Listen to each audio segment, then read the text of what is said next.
हमारे शरीर में फेफड़े ही वो पार्ट हैं जिसकी वजह से शरीर के एक एक अंग को ब्लड के थ्रू ऑक्सीजन पहुंचती है। यानी कि हमारी बॉडी के लिए ऑक्सीजन लंग्स यानी कि फेफड़ों से ही आता है। अब आप फेफड़ों का काम तो समझ ही गए हैं, तो अगर मैं आपसे सवाल पूछूं कि पृथ्वी का फेफड़ा किसे कहा जाता है तो आप लोग क्या कहेंगे? यानी कि पृथ्वी को एक्चुअली ऑक्सीजन कहां से सबसे ज्यादा मिलती है? चलिए मैं आपको बताता हूं।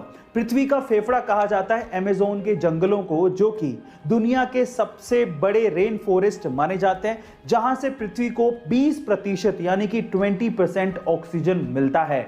गाइस, आपको ये इंफॉर्मेशन कैसी लगी चैट सेक्शन में जरूर लिखिएगा। मोबाइल और मोबाइल एक्सेसरीज की जब भी बात आती है तो ज्यादातर हम लोग एप्पल, सैमसंग, शियोमी इन्हीं सब कंपनीज की बात करते हैं, जो कि इंडियन कंपनीज नहीं है।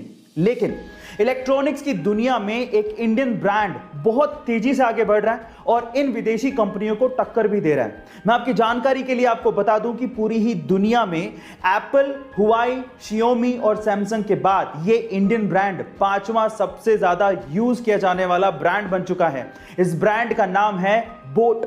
जी हां गाइस, बोट एक इंडियन ब्रांड है जिसे समीर मेहता और अमन गुप्ता ने 2015 में मार्केट में उतारा था। गाइस, आपको ये अमेजिंग इंफॉर्मेशन कैसी लगी और क्या आपको भी अभी as an Indian proud feel हो रहा है? चैट सेक्शन में जरूर लिखिएगा। और ऐसे गाइस, आपने स्कीइंग गेम के बारे में सुना है?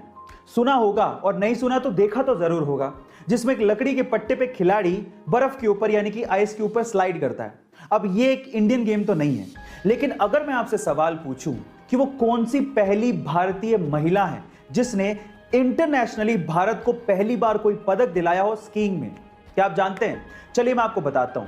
उस महिला का नाम है आंचल ठाकुर, जिन्होंने 21 वर्ष की उम्र में सन 2018 में इंडिया को पहली बार स्कीइंग में कोई इंटरनेशनल पदक दिलाया, और वो भी ब्रोंज मेडल उन्होंने अपने नाम किया था।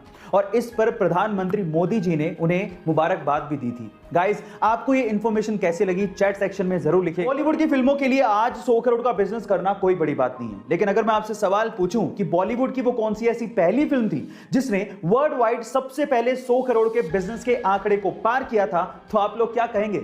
चलिए मैं आपको इसका जवाब देता हूं। वो फिल्म थी मिथुन दा की डिस्को डांसर, जिस फिल्म ने मिथुन दा को इंडिया ही नहीं बल्कि बाहर के देशों में, स्पेशली रशिया में और चाइना में स्टार बना दिया था। चाइना में तो इस फिल्म के एल्बम को गोल्ड अवार्ड से नवाजा गया था, और वहां के नर्सरी स्कूलों में प्रेयर के साथ साथ इस फिल्म के गाने जिमी जिमी को गाया जाने लगा था। और लॉजिक ये दिया गया था कि इस गाने को गाने से बच्चों की जुबान साफ होगी और वो चाइनीज अच्छे से बोल पाएंगे।